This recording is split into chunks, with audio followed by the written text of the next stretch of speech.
What the hell is going on here? I said to myself as I pulled into the driveway. The strange machine immediately took me by surprise, and alarm bells immediately began to ring. No one should be home at this time, and of course, no one was waiting for me either. My wife has to be at work, and so do I, so it's understandable that a certain car in our driveway would set me off. At that moment, a variety of thoughts raced through my mind. Has someone robbed my house? Was someone really hurt? To hell with everything, I thought. I'll figure it out on the spot. Through the garage window, I saw my wife Taylor's car. It was strange. Now I was starting to get nervous, trying not to think about the worst. I walked around the house and went inside. There were clothes strewn across the living room floor, so now I had a clear idea of what was going on. To be honest, I was a little taken aback and really hoped there was a reasonable explanation for this. But deep down, I think I already knew that my marriage was over. I didn't hear the sounds of sex, so deep down I held on to the faint hope that she wasn't cheating on me. But in reality, I think I was lying to myself, trying to avoid the inevitable pain. The guest room and bathroom were empty, but the door to our bedroom was closed. So I listened at the door first and, not hearing any obvious sounds of movement or talking, slowly opened the door, a crack. The whore was lying there naked and sleeping, cuddled up to some asshole I didn't know. This was proof enough for me. I blushed, sadness had not yet shown, only anger. I left the room and retrieved my Springfield from the gun safe in the garage. At this point, my finger was really itching, so I took a deep breath to try and relax. I didn't want the situation to get out of control. I wasn't 100% sure what I was going to do at this point, but I felt like a little revenge wouldn't hurt. Returning to the house, I found in his pants pocket a scumbag's license and work identification, which indicated that his name was Kenneth Brightwater. And in fact, he was an employee of the law firm where Taylor worked as an executive director. Fucking asshole, I muttered under my breath as I started walking up the stairs to our bedroom. I tapped the gun 3 times on the doorframe, loud enough to wake them both from their post-coital slumber. My wife rolled over casually, yawning, then turned pale and gasped loudly in shock when she saw me standing in the doorway with a gun in my hand. The asshole hadn't quite opened his eyes yet. And when Taylor came up to say something to me, I looked at her threateningly and put the index finger of my free hand to my lips, ordering her to remain silent. She recoiled, trembling in horror. What the hell is this? The shithead burst out when he finally saw me standing, pointing a gun at his head. I interrupted him. Shut the fuck up, idiot. Now is the time to listen, not talk. Now I will ask a few questions, and you will answer them truthfully, or you will die. Now nod if you understand. He nodded slowly, eyes wide in shock. First of all, what is your name, and how do you know my wife? I tried my best to pretend to be calm. My name is Kenneth, and we work together, muttered the Casanova wannabe. I'm sorry that I interrupted him again. Look, buddy, I didn't ask if you were sorry until I asked you. And if you're going to keep talking, I'll just get to the point and put a bullet in your head. And then I'll put another one in the head of my whore wife. She whined, clearly scared, but didn't say anything. He nodded again, now visibly shaking. How many times have you had sex with my wife? 3 times. He's learned not to go into detail. Great. Okay, did you know she's married? Yes, I knew. Okay, good Kenneth. You may be a creep, but at least you're honest when your life is on the line. Look, buddy, it's actually not a good idea to have sex with other people's wives, especially with my wife. I know some guys enjoy humiliation and shit like that, but I'm not one of them. You came and stepped on my heels, so now you have to pay for everything.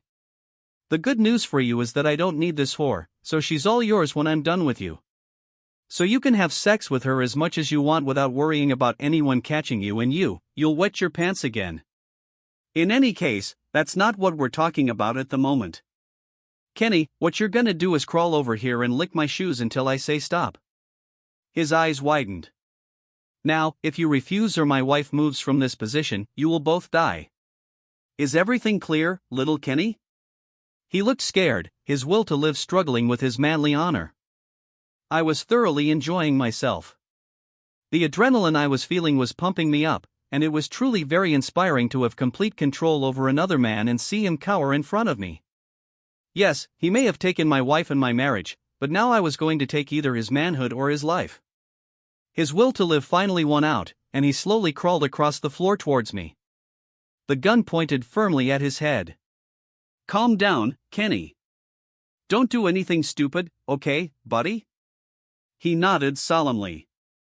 I took out my phone and recorded a video of him crawling towards me on the floor. I kept recording him as he started licking my shoes over and over again until I told him enough is enough. After that, I told him to step back and hit him on the head, and he lost consciousness. As he lay there unconscious, I finally turned to my wife. "Okay, what the hell does this all mean? I'm really sorry, baby. We worked together for a while and just became too close. I didn't want this to happen, but it did. I have no excuses, but baby, what are we gonna do? I don't want you to go to jail because of me. What I did pushed you to the edge of the abyss, and I don't want that, and I'm afraid. It may not seem like it, but I love you. Please, let's just run away." "Okay," I said. "Now you are an accomplice to everything that happens here.